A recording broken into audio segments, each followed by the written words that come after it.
Hey guys, in this video, I'm going to walk you through the steps on how you can go about adding money to the balance that is in your PayPal account or your PayPal wallet. It's relatively easy to do. What we want to do is head on over to paypal.com. It's going to take us over to our account summary page. There we can find our PayPal balance right here. And below that, you should find a button that says transfer money. That's what we want to click on to transfer money into our PayPal balance. Now, to have a PayPal balance, you also need to make sure that you have a PayPal Cash account, which is really simple to set up. And I'll link another video down in the description to show you how to do that if you don't have PayPal Cash set up. And then right below that, it says transfer money. This is what we want to add money into our PayPal balance. So I'm going to go ahead and click transfer money. And then on the top, it's going to ask if you want to transfer money out. But since we want to add funds to our PayPal balance, that's going to be having money go in.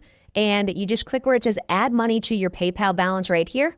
And you're only going to be able to add money from your bank account because I currently have my bank account, my debit card, and my credit card all linked to my PayPal account. But the only account that it will let me add money from is going to be over from my bank account. And it is important to note that you don't need a balance in your account to send or spend money. If you have a linked debit card or credit card, you're just going to be able to simply use those without having a balance in your account to still transfer money around if that's what you're looking to do. But bank transfers are going to take about 3 to 5 business days, depending on your bank. You enter the amount right here, and there's also no fee when adding money from your bank account, which is important to note. So you just simply add in the amount that you want to transfer. That's it, and that's how you add money to your PayPal account.